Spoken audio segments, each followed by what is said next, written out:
Hello, cookbook friends. This is Carrie with Cookbook Divas, and I'm going to be your host today as we look through A Taste of Italy, written by Damiano Carrara. I just grabbed this at my local library. I haven't even peeked through it yet, so let's check it out together. It's 100 traditional home-style recipes.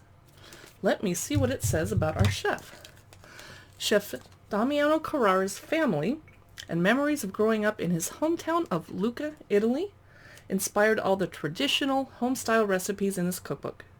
These memories, moments, laughter, and love are the main ingredients of my life, he writes. You'll find great-tasting antipasti, primi, secondi, zuppe, insalate fredde, cold salads, pizza, contorni, sides, tiramisu, and the art of gelato to make for those you love. Carrara hopes that you'll enjoy these delicious recipes as much as his family does. I am excited. I had pasta last night because I was craving it. This cookbook came out in 2017, A Taste of Italy, and it is Sterling Epicure is the publisher. They publish amazing cookbooks. Here he is with his family. Table of contents, beautiful. Part 1, salato, savory. Part 2, dolce, sweet. So chapter 1 is the antipasti appetizers, primi first courses, secondi main courses, zuppe soups. Chapter 5 is insalate fredde, cold salads. Chapter 6 is pizzas. Chapter 7 is contorni sides, and then the desserts chapter is 8, and chapter 9 is the art of gelato. I'm going to read just a little bit of the introduction. My earliest memories as a child are of my father. I remember the aroma of his tomato sauce as it simmered on the stove, and spending mornings standing in his shadow to keep cool as he tended to the vegetables in our garden. Occasionally my father would pick a ripe tomato or carrot, turn around, and offer it to me. I would scrunch up my nose and yell, "No grazie!" At the time I didn't like to eat my vegetables like most small children.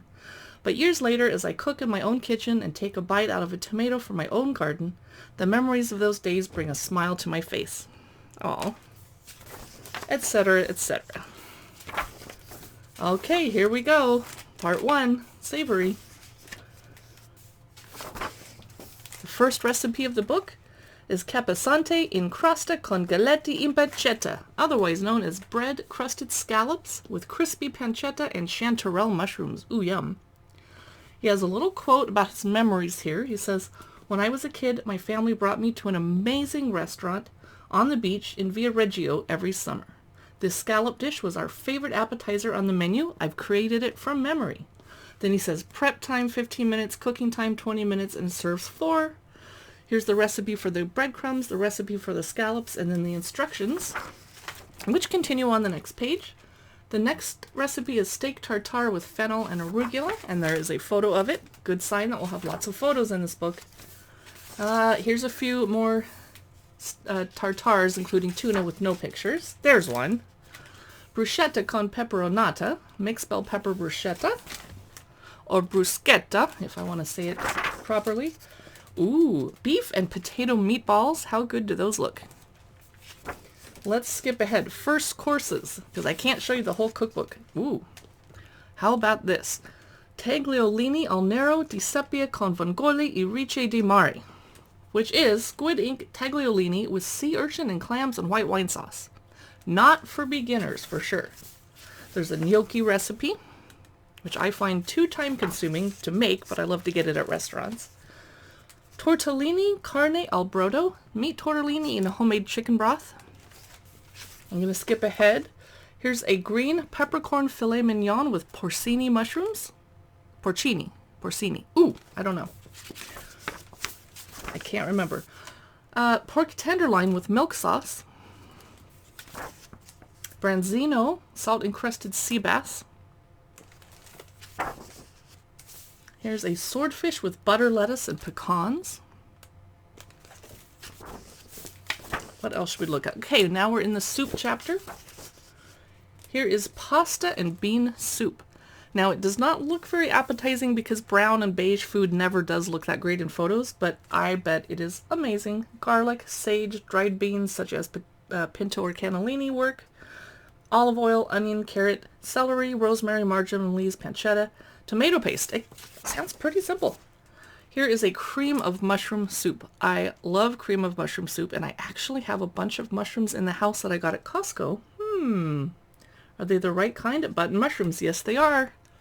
I might be making some soup tonight. It also requires potatoes and some milk, and I don't have any milk in the house.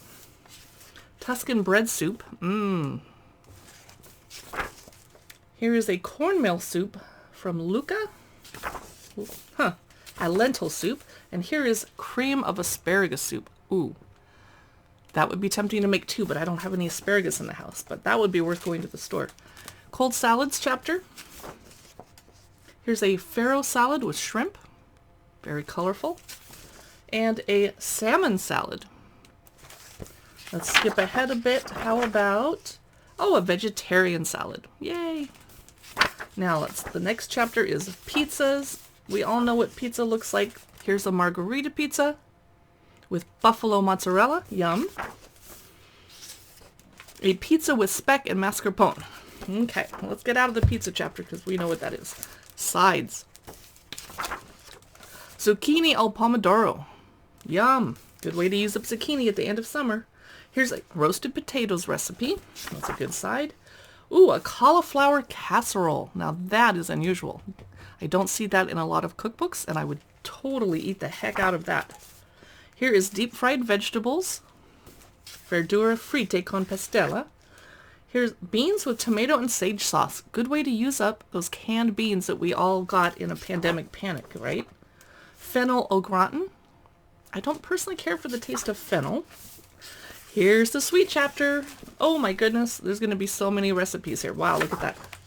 Starting off with a sponge cake recipe. And then basic shortbread dough. And a basic sponge cake. A chocolate sponge cake. I didn't expect to see so many sponge cakes in here. Basic cream puffs. See, I would think that was French, but it's an Italian cookbook. Cool. Gluten-free chocolate sponge cake. Thank you for including that. That's so nice. Sables, otherwise known as Sandies. Love those cookies. Here's a crema chantilly cream. A diplomat custard. Oh, a torta della nonna, grandma's pie. What else is in here? Paradise pie, vegetable pie, and what is this? It looks like a beignet. It's an apple. Oh, that's an apple pie. Well, I just saw a bunch of powdered sugar and I freaked out in a good way. Zabayon cream puffs, and they decorated it with pink or purple topping, frosting, yum. Small fruit tarts. Oh, here's some cute little bullseye shortbread cookies, which we might call Linzer if it was a different country. All right, this is pretty awesome. I already want to dive into the soup chapter and get making some soup. I have a feeling I'm headed to the grocery store. Thanks for watching this cookbook look through from Cookbook Divas. You can find us on Instagram, YouTube, Facebook, and our podcast, and on our blog at cookbooksdivas.com. And we also live stream on Amazon Live about cookbooks now too. See you there.